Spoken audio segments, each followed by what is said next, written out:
Nota del editor. Uno nunca sabe cuándo ni dónde va a encontrarse con un tipo de información realmente reveladora, digna de compartir con todos ustedes.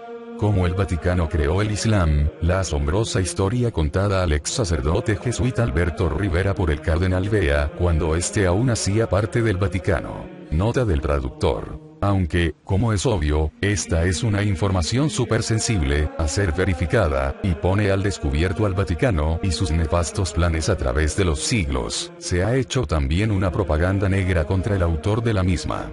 Para ello, pongo este enlace para dar a conocer quién fue realmente Alberto Rivera. Por lo demás, solo sugerir, tener mente abierta, crítica y compasiva para tratar de comprender todo el oscuro entramado tras bambalinas de parte del Vaticano, puesto que, sin llegar a asegurar que todo lo afirmado sea completamente cierto, lo que sí nos queda claro es a quién representa realmente esta institución. ¿Qué tal una publicación en forma de tira cómica para descubrir la importante historia suprimida por la mano del Vaticano, jesuitas en la creación del Islam y del fundador del islamismo, el profeta Mahoma? De acuerdo con la introducción de lo que estás a punto de leer, esta información proviene del señor Alberto Rivera, ex sacerdote jesuita, después de su conversión al cristianismo protestante. Es un extracto de El Profeta, editado por Chic Publication Po Box 662, Chino K 91708. Desde su publicación y después de varios intentos fallidos contra su vida, se dice que murió repentinamente por causa de intoxicación alimentaria. Su testimonio no debe ser silenciado. El Dr. Rivera continúa hablándonos. Mayor información e ilustraciones a color de este y otros materiales relacionados se encuentran disponibles para ver y comprar en www.chosinglife.net/islam.htm. Tenga en cuenta que la dirección del sitio web es sensible a la I mayúscula de la palabra Islam.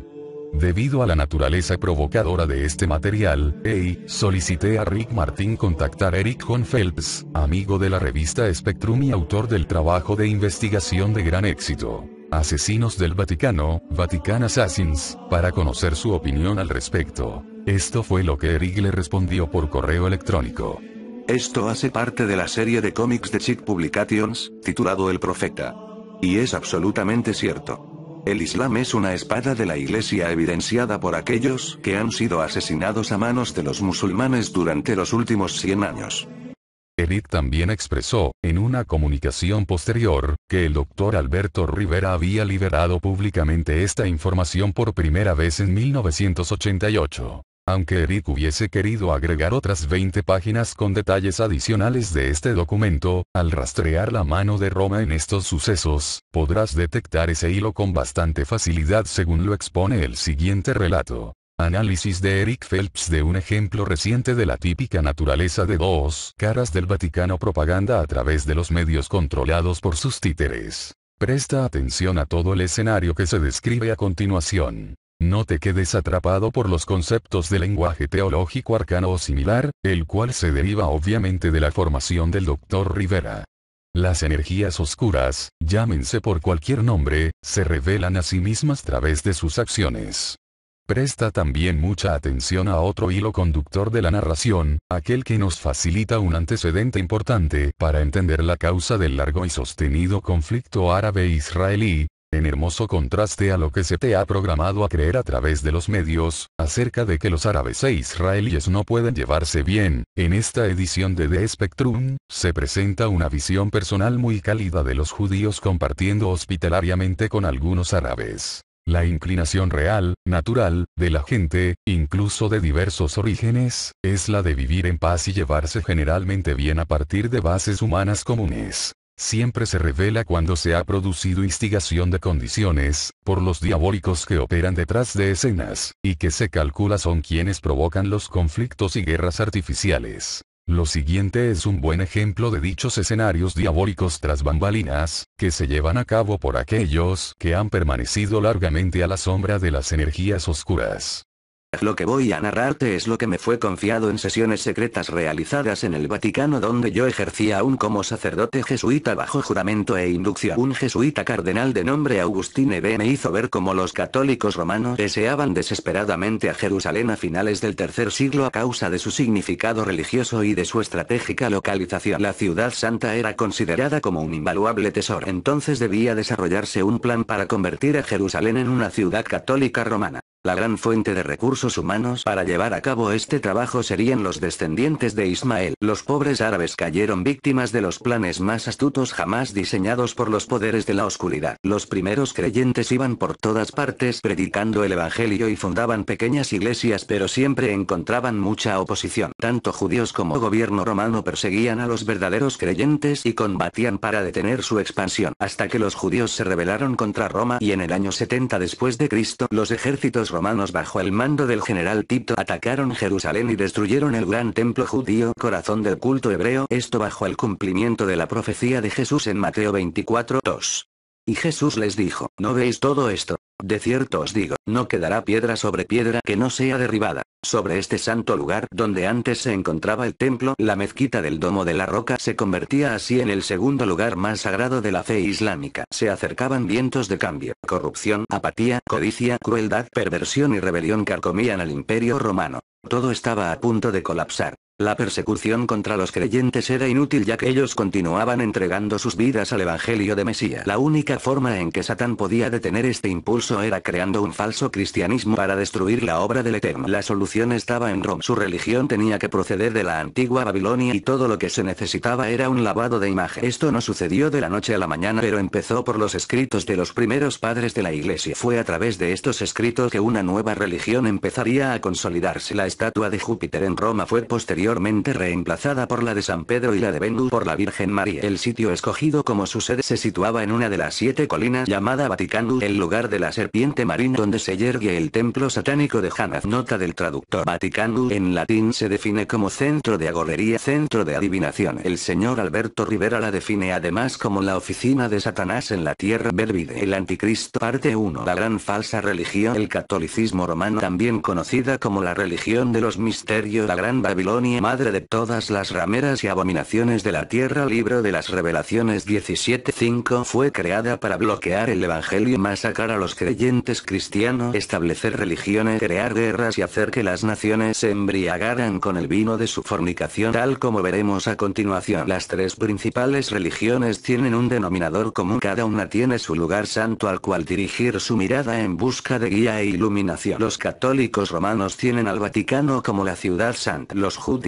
al muro de las lamentaciones en Jerusalén y los musulmanes tienen a la Meca como su ciudad santa. Cada grupo cree recibir cierto tipo de bendición por el resto de sus vidas al visitar su santo lugar respectivo. En los primeros días del Islam, los visitantes llevaban regalos a la casa de Dios y los custodios de la Kaaba eran amables y hospitalarios con ellos. Algunos llevaban sus ídolos y para no ofender a estos guardas procedían a depositar los ídolos al interior del santuario. Se dice que los judíos observaban a la Kaaba como un tabernáculo remoto del Señor y lo miraban con veneración hasta que empezó a ser profanado con ídolos. Y parte del tesoro de la Kaaba y las ofrendas de los peregrinos fueron posteriormente arrojadas a un pozo, el Zamzam. Luego lo llenaron de arena y el pozo desapareció. Nota de gloria. Pero permitieron que el dios moabita Ubal ver entre el culto satánico a Saturno y la física cuántica siguiera permaneciendo en la Kaaba. Con el paso de los años, cierto hombre, Abal Mutalí, recibió una visión sobre dónde encontrar el pozo y su tesoro. Se convirtió entonces en el héroe de la Meca y le fue destinado convertirse en el abuelo de Mahoma. Antes de eso, Agustín se había convertido en el obispo de África del Norte y resultaba muy efectivo en ganar árabes para el catolicismo romano, incluyendo miembros de todas las tribus. Fue entre estos árabes conversos al catolicismo que empezó a desarrollarse el concepto de un profeta árabe. El padre de Mahoma muere a causa de su enfermedad. Las grandes familias árabes en lugares como la Meca enviaban a sus hijos varones al desierto para ser educados y puestos al cuidado de tribus beduinas, evitando así las plagas de las ciudades. Tiempo después también murieron su madre y abuelo. Habiendo quedado Mahoma a cargo de su tío, un monje católico romano descubre su marca y le advierte al tío de Mahoma: lleva al hijo de tu hermano a su país y protégelo contra los judíos, porque por Dios, si lo ven y llegan a saber lo que yo sé, planearán mal en su contra.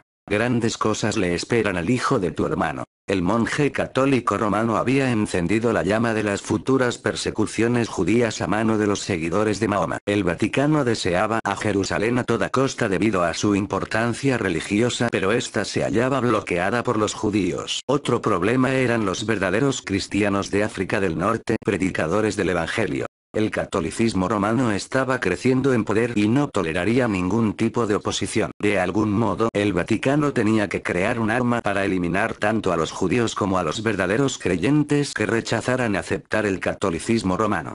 Pusieron su mirada sobre África del Norte y vieron multitudes de árabes como una fuente de mano de obra para hacer su trabajo sucio. Algunos árabes se habían convertido al catolicismo romano. Estos serían usados para mantener informados a sus líderes en Roma. Otros para crear una red de espionaje secreto con el fin de poner en marcha el plan maestro de Roma para el control de las grandes multitudes de árabes que rechazaran el catolicismo. Cuando San Agustín apareció en escena sabía lo que se estaba gestando. Sus monasterios sirvieron como bases para buscar y destruir los manuscritos bíblicos que pertenecían a los verdaderos cristianos. El Vaticano deseaba crear un Mesías para los árabes, alguien a quien pudieran elevar como un gran líder, un hombre con carisma a quien pudieran entrenar y con el tiempo unir tras de sí a todos los árabes en un poderoso ejército que llegara a conquistar a Jerusalén para el Papa. En el Vaticano el cardenal Bea nos narró esta historia. Una mujer árabe pudiente, fiel seguidora del Papa, jugó un papel de tremenda importancia en este drama. Era una viuda llamada Khadija, había dado su riqueza a la madre iglesia y se había retirado a un convento. Su misión era encontrar a un joven brillante que el Vaticano pudiera usar para crear una nueva religión y convertir en el Mesías para los hijos de Ismael. Khadija tenía un primo llamado Barakwa, quien, como ella era un católico muy fiel, tenía una influencia tremenda sobre Mahoma. Le enviaron maestros al joven Mahoma, quien fue sometido a un entrenamiento intensivo. Mahoma devoró las obras de San Agustín. Estas lo preparaban para su gran llamado. Siguiendo órdenes del Vaticano, los árabes católicos en África del Norte comenzaron a propagar la historia de que un hombre grande pronto se levantaría de entre los pueblos y sería el escogido de su día. Mahoma, mientras tanto, le decían que sus enemigos eran los judíos.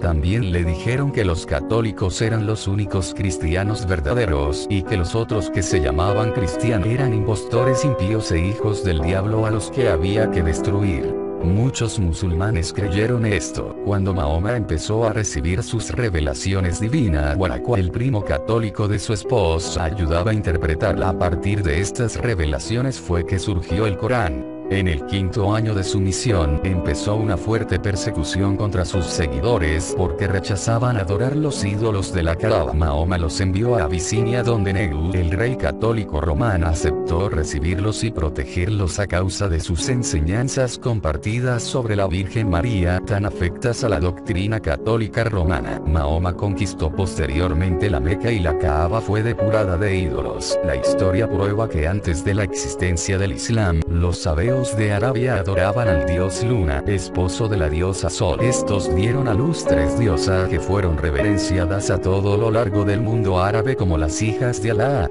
Un ídolo excavado en Azor, en Palestina, en la década de los años 50 muestra a Alá sentado sobre un trono con la luna creciente sobre su pecho. Mahoma clama haber recibido una visión de Alá donde le fue dicho: tú eres el mensajero de Alá. Aquí comenzaría su carrera como profeta, al tiempo que seguía recibiendo muchos mensajes. Para cuando Mahoma murió, la religión del Islam estaba explotando. Las tribus nómadas árabes empezaban a unir fuerzas en nombre de Alá y de su profeta Mahoma. Algunos de los escritos de Mahoma fueron puestos en el Corán, otros nunca se publicaron. Quedaron en manos de los hombres santos de alta jerarquía ayatolá. Cuando el cardenal Bea nos compartió esta información en el Vaticano, afirmó: estos escritos permanecen guardados porque contienen información clave sobre los vínculos del Vaticano con la creación del Islam. De ser expuesto, cada una de las partes posee mucha información de parte contraria, lo que podría generar un escándalo que llevaría al desastre de ambas religiones. En su libro santo, el Corán, Jesús solo es visto como un profeta. Si el Papa era el representante de Dios en la tierra, él también debía ser un profeta de Dios. Esto causó que los seguidores de Mahoma temieran y respetaran al Papa como otro hombre santo. El Papa se movió rápidamente y emitió unas bulas dando carta abierta a los generales árabes para invadir y conquistar las naciones del norte de África. El Vaticano ayudó a financiar aquellos masivos ejércitos islámicos a cambio de 3 favores: eliminar a los judíos y cristianos, a los verdaderos creyentes que ellos llamaban infieles, proteger a los monjes agustinos y católico romano conquistara Jerusalén para su santidad en el Vaticano. Con el paso del tiempo el Islam llegó a ser muy poderoso. Los judíos y los verdaderos creyentes eran asesinados y Jerusalén cayó en sus manos. Curiosamente ni los católicos ni sus lugares sagrados fueron atacados durante este tiempo. Pero cuando el Papa reclamó el lugar de Jerusalén se sorprendió ante la negativa de su pedido. Los generales árabes habían logrado tanto éxito militar que ya nada podría intimidarlos ante el Papa, nada podría oponerse ahora a sus planes propios. Bajo la dirección de Waraq, Mahoma dejó escrito en el Corán la gran mentira de que Abraham había ofrecido a Ismael como un sacrificio. La Biblia dice claramente que Isaac fue el sacrificio, pero Mahoma tachó el nombre de Isaac e insertó el de Ismael. Como resultado de esto y de la visión de Mahoma, los musulmanes fieles construyeron una mezquita, la cúpula de la roca, en honor a Ismael en el mismo lugar del templo judío que había sido destruido en 70 después de Cristo, convirtiendo a Jerusalén en el segundo lugar santo más importante para la fe del Islam. ¿Cómo podían darle al Papa un lugar tan santo sin causar una rebelión? El Papa percibió que lo que había creado estaba fuera de control cuando se enteró de que los musulmanes estaban llamando infiel a su santidad. Los generales musulmanes estaban determinados a conquistar el mundo para Alá y fijaron sus ojos en Europa. Los embajadores islámicos se acercaron al Papa en el Vaticano y le pidieron bulas papales para invadir países europeos. El Vaticano estaba furioso. La guerra era inevitable. Los poderes temporales y el control del mundo pertenecían al Papa. A este ni se le ocurriría compartirlo con aquellos a quienes él consideraba como impíos. El Papa reunió sus ejércitos y los llamó cruzados para evitar que los hijos de Ismael conquistaran la Europa católica. Las cruzadas duraron siglos y Jerusalén se escurrió de entre las manos del Papa. Turquía cayó y España y Portugal también fueron invadidas por las fuerzas islámicas. En Portugal le pusieron Fátima a una aldea en las montañas en honor de la hija de Mahoma. Jamás se imaginaron que llegaría a ser tan famosa en el mundo entero. Años después, cuando los ejércitos musulmanes estaban aprestados en las islas de Cerdeña y Córcega para invadir Italia, se presentó un serio problema. Los generales islámicos percibieron que se habían extendido demasiado. Era hora de negociar la paz. Uno de los negociadores fue Francisco de Asís. El resultado de las negociaciones fue que a los musulmanes se les permitió ocupar Turquía en un mundo cristiano y a los católicos se les permitió ocupar Libia en el mundo árabe.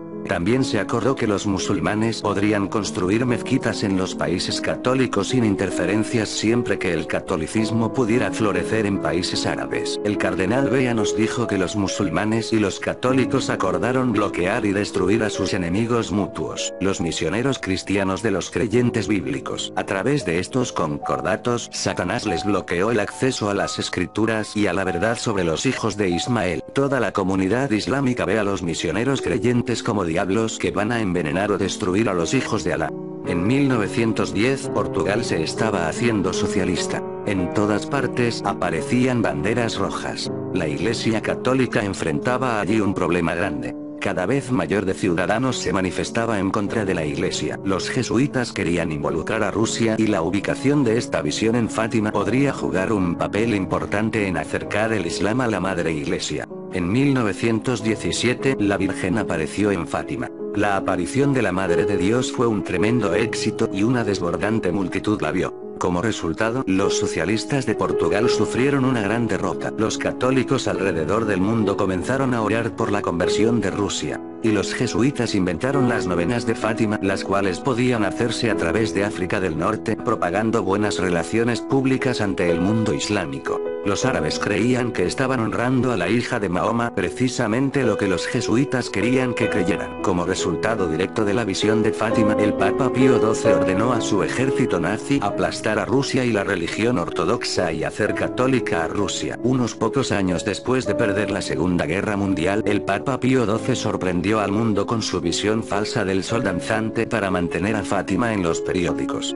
Fue todo un fantástico show religioso y el mundo entero se lo tragó. No sorprende que el Papa Pío fue el único que lo vio. Como consecuencia, un grupo de seguidores de todo el mundo llegó a convertirse en un ejército azul de millones de católicos fieles dispuestos a morir por su Santa Virgen. Pero aún no hemos visto todo. Los jesuitas tenían a su Virgen programada para aparecer 4 o 5 veces en China, en Rusia, y algunas grandes apariciones en Estados Unidos. ¿Qué tiene que ver esto con el Islam? Veamos lo que el difunto obispo Shein tiene para decirnos al respecto. La aparición de Nuestra Señora en Fátima marcó un punto decisivo en la historia de 350 millones de musulmanes en el mundo. Después de la muerte de su hija Fátima, Mahoma escribió de ella que es la mujer más venerada en el paraíso después de María. La Virgen María quiso darse a conocer como Nuestra Señora de Fátima como una señal y promesa de que los musulmanes que creen en el nacimiento virginal de Cristo un día creerán en su divinidad. Señaló el obispo Shein que las estatuas de la Virgen de Fátima para peregrinos fueron recibidas con entusiasmo por los musulmanes de África, India y otras partes, y que hay musulmanes que ahora van a la Iglesia Católica Romana. En la última mitad de los años 1800 España estaba sufriendo convulsiones políticas. Su monarquía católica se estaba desmoronando. La reina fue destronada en 1868. España se hizo una república la cual duró solo 2 años. La monarquía fue restaurada y se mantuvo así hasta 1923. Al empeorar las condiciones políticas de nuevo cundió el caos en España. El Vaticano se enfureció cuando España decidió ser república otra vez e inmediatamente la Iglesia Católica se movilizó. Durante este tiempo de 1931 a 1936 hubo 5 presidentes en España. Los católicos romanos mostraban su desprecio por el poder del Vaticano sin imaginarse lo que les esperaba. Le cobraron impuestos sobre la propiedad a la Iglesia y quitaron curas y monjas de sus posiciones como maestros en las escuelas públicas. Aunque varios presidentes de la República eran enfrentados por los jesuitas, se opusieron al poder del Vaticano y se pusieron en sus manos. Los líderes islámicos fueron contactados. Tenía una deuda con el Vaticano por haber traicionado a Roma en cuanto a Jerusalén. Cuando ya habían firmado el concordato, prometieron ayudar al Papa en aquel momento de necesidad, aún organizando un ejército si así lo deseaba. El momento había llegado. Los jesuitas habían trabajado bien. Los pobres españoles sufrirían las consecuencias. A través de negociaciones secretas un enorme ejército árabe se puso al mando del general Franco. El Vaticano financió esta maquinaria bélica para dar una lección a los españoles. En 1936 la nueva Inquisición española explotó. Se llamó la Guerra Civil Española y fue dirigida en secreto desde el Vaticano para evitar que el mundo supiera la verdad. Hicieron creer que el Vaticano le había declarado la guerra al comunismo. En realidad solo había un grupo de comunistas en España. La institución católica había ordenado un baño de sangre para sus propios seguidores. Bajo la bandera del Vaticano, las fuerzas musulmanas invadieron las Islas Canarias y entonces atacaron el sur de España. Los españoles vieron con horror cómo el cardenal Pedro Segura llevó el ejército islámico a matar sin misericordia hombres, mujeres y niños católicos. Las tropas musulmanas obtenían su venganza con la bendición del Papa.